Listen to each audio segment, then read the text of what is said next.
21. The Lotus. Toru Dutt. Summary. Toru Dutt, 1856 to 1877, was a Bengali translator and poet from British India, who wrote in English and French. She is among the founding figures of Indo-Anglian literature. The poem, The Lotus, is extracted from her anthology, Ancient Ballads and Legends of Hindustan. It is a sonnet in the Petrarchan type in which the personified figure of love comes to Flora, the Roman goddess of flowering plants, asking her to create the most beautiful flower in the world. The poet personifies love. Aphrodite, the god of love, asks Flora, the goddesses of nature, to provide a flower that has an undeniable ability to be the queen of all the flowers in the world.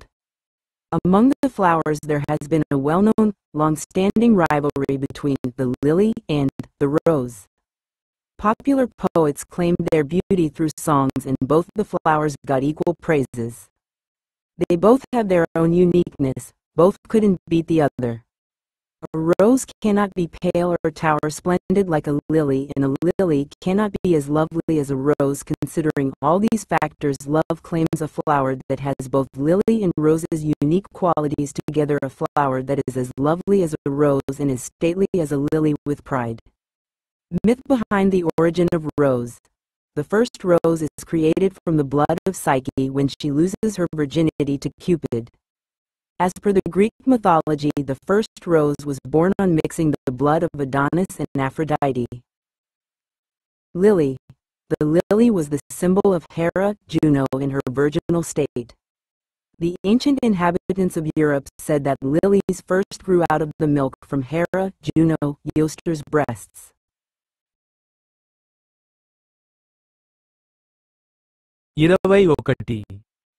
The Lotus.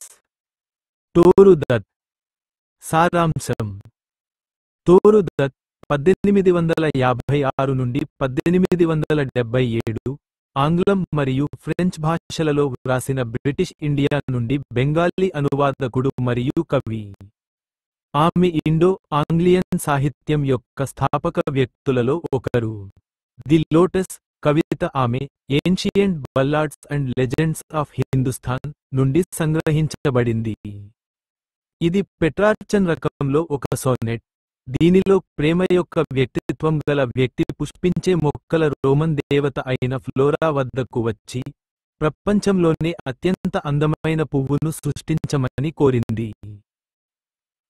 కవి ప్రేమను వ్యక్తీకరిస్తాడు. Aphrodite ప్రేమ దేవుడు flora ప్రకృతి దేవతలను ఒక పువ్వును అందించమని అడుగుతాడు. ఇది ప్రపంచంలోని అన్ని పువ్వుల రాణిగా ఉండగల కాదనలేని సామర్థ్యాన్ని కలిగి ఉంటుంది.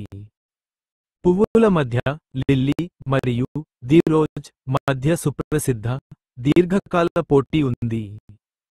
జనాదరణ పొందిన కవులు తమ అందాన్ని పాటల ద్వారా పేర్కొన్నారు మరియు రెండు పువ్వులు సమాన ప్రశంసలను పొందాయి. వారిద్దరికీ వారి స్వంత ప్రత్యేకత ఉంది. ఇద్దరూ ఒకరినొకరు ఓడించలేరు. గులాబీ లేతగా ఉండకూడదు లేదా లిల్లీలాగా అందంగా ఉండకూడదు మరియు లిల్లీ రోజులాగా మనోహరంగా ఉండకూడదు. ఈ అంశాలన్నింటినీ పరిగణనలోకి తీసుకుంటే ప్రేమ లిల్లీ మరియు రోజ్ యొక్క విశిష్ట లక్షణాలను కలిగి ఉన్న ఒక పువ్వును క్లెయిమ్ చేస్తుంది. గులాబీలా మనోహరంగా మరియు గర్వంతో కలువలా గంభీరంగా ఉంటుంది.